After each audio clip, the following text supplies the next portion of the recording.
how to create custom snippets on VS Code.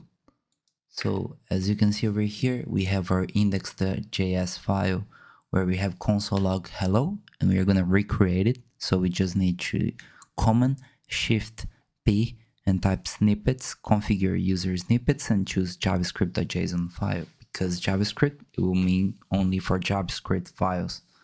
So in this case, we are going to uncomment all this and leave it as console log as log prefix, and then that will show for us console log hello.